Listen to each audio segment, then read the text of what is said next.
Assalamualaikum warahmatullahi wabarakatuh. Saya Aura Fauzia dari kelas 64 3A26. Saya di sini ingin menyampaikan dampak dari teknologi informasi dan komunikasi. Dampak negatif dari pertumbuhannya teknologi informasi dan komunikasi di lingkungan masyarakat itu ada beberapa macam. Salah satunya adalah meningkatkan kejahatan di dunia. Meningkatkan kejahatan di dunia maya itu dengan adanya perkembangan teknologi informasi dan komunikasi, maka muncul kejahatan-kejahatan baru dengan memanfaatkan sistem komunikasi seperti adanya hacker-hacker. Dan yang kedua yaitu adalah meningkatkan pengangguran. Maka tenaga kerja semakin berkurang karena dengan adanya komputer dapat membuat pekerjaan menjadi lebih efektif dan lebih efisiensi. Yang ketiga adalah mengganggu kesehatan. Karena dengan kita menggunakan komputer atau smartphone dalam waktu yang lama, itu dapat berdampak untuk kesehatan mata kita. Yang keempat, terasingkan dari lingkungan. Karena seorang pengguna komputer cenderung untuk mengisolasi dirinya, sehingga mengakibatkan kekurangannya interaksi dengan lingkungan atau masyarakat lainnya.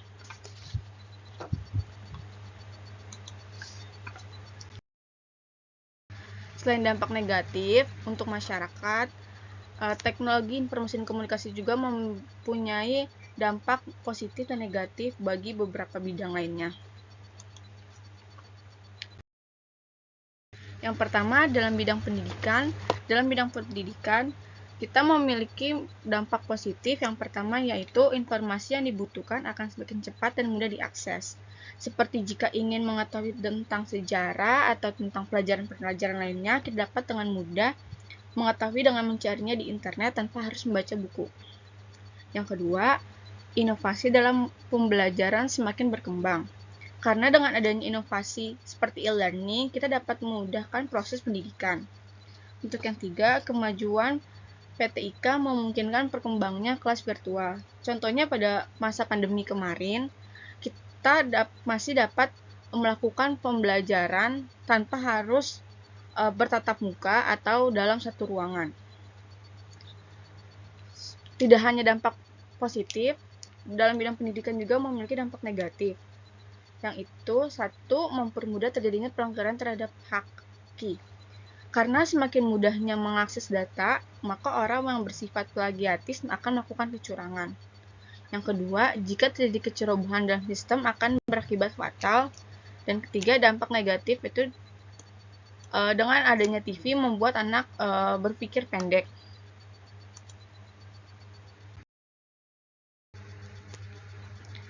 Yang selanjutnya dalam bidang sosial dan budaya. Dalam bidang sosial dan budaya itu mempunyai dampak positif. Yang pertama, informasi yang ada di masyarakat dapat langsung dipublikasikan dan terima oleh masyarakat. Karena sumbernya tidak hanya dari satu orang saja, melainkan dari setiap orang. Dapat bertukar informasi dan informasi tersebut dapat menyebar dengan cepat melalui media-media lainnya. Yang kedua, hubungan sosial antara masyarakat dapat berlangsung di mana saja dan kapan saja. Contohnya, kita dapat bertukar informasi, bertukar kabar kepada saudara atau teman-teman yang berbeda daerah maupun berbeda negara. Yang selanjutnya, adanya share budaya antara daerah. Contohnya itu kita dapat mengetahui budaya-budaya lainnya seperti tari atau budaya-budaya lainnya lagi di berbagai daerah atau negara tanpa kita harus melihat pertunjukan secara langsung. Seperti halnya tadi di dunia pendidikan, bidang sosial budaya juga memiliki dampak negatif. Yang pertama itu adalah maraknya perilaku menyimpang yang terjadi di kalangan masyarakat. Pada umumnya, hal tersebut terjadi pada remaja karena kurangnya filterasi informasi dan budaya yang diterima. Yang kedua, kurangnya privacy. Karena pada umumnya, jaring sosial dapat menghubungkan individu yang satu dengan lainnya dan juga memberikan kebebasan untuk membuka diri dan melihat informasi serta privasi orang lain. Dan untuk yang ketiga, masuknya budaya asing yang kurang baik dan tidak difiltrasi. Seperti pada zaman sekarang, banyak anak-anak maupun orang dewasa yang seperti gaya hidup maupun berpakaian layaknya orang asing. Selanjutnya, dalam bidang perniagaan dan perdagangan. Dalam bidang perniagaan dan perdagangan memiliki dampak positif yaitu pertama, pembeli dapat menghemat waktu dan transportasi dalam belanja. Contohnya dengan adanya e-commerce seperti Shopee, Lazada, kita dapat membeli barang di mana saja tanpa harus pergi ke toko. Yang kedua, membuka peluang bisnis baru. Untuk yang ketiga, produktivitas dunia industri semakin meningkat. Bidang perniagaan dan perdagangan juga memiliki dampak negatif, yaitu mendorong tingkat konsumtif dan pemborosan dalam masyarakat. Contohnya dengan adanya e-commerce tersebut, biasanya e-commerce tersebut itu menyediakan diskon-diskon sehingga kita terdorong untuk membeli sesuatu yang sebenarnya tidak diperlukan. Yang kedua, menambah angka pengangguran karena tenaga manusia banyak digantikan dengan mesin.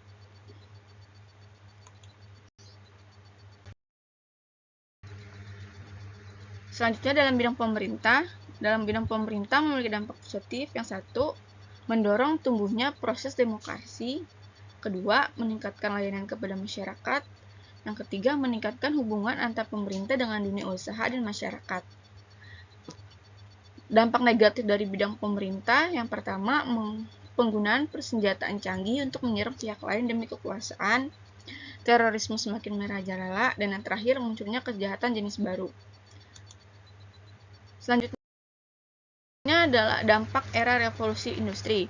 Dampak dari era revolusi industri itu berdampak dalam bidang-bidang produksi, bidang pertumbuhan ekonomi dan inklusi sosial, dan bidang makanan, keamanan dan pertanian, dan dalam bidang keuangan moneter. Dampak era revolusi industri 4.0 juga berdampak pada teknologi. Satu, computing power. Yang kedua, kecepatan komunikasi. Yang ketiga, kapasitas penyimpanan.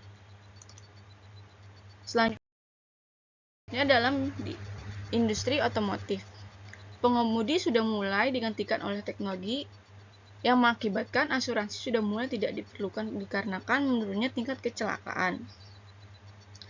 Yang kedua, banyaknya driver yang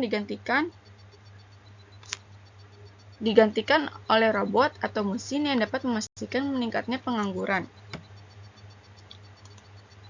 Selanjutnya, di industri retail. Yang pertama, digital marketing mempengaruhi prospek perusahaan manufaktur. Karena kita dapat menjangkau pasar global dan dapat membeli produk di luar negeri tanpa harus berkunjung ke negara tersebut. Yang kedua, industri manufaktur lebih cepat dalam mendapatkan data mengenai perilaku end user sehingga dapat mengetahui kebiasaan pasar. Yang ketiga, perusahaan akan langsung menjangkau end user dengan seiring dibuatnya toko online. Selanjutnya, dalam bidang logistik, inventory, dan manufaktur. Kerjaan manufaktur sudah digantikan dengan mesin atau robot. Contohnya seperti di PT Adidas sudah menggantikan pekerja dengan robot sejak tahun 2017.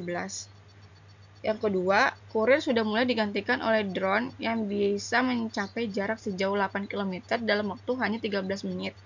Seperti di Amazon sudah menggantikan kurir dengan drone.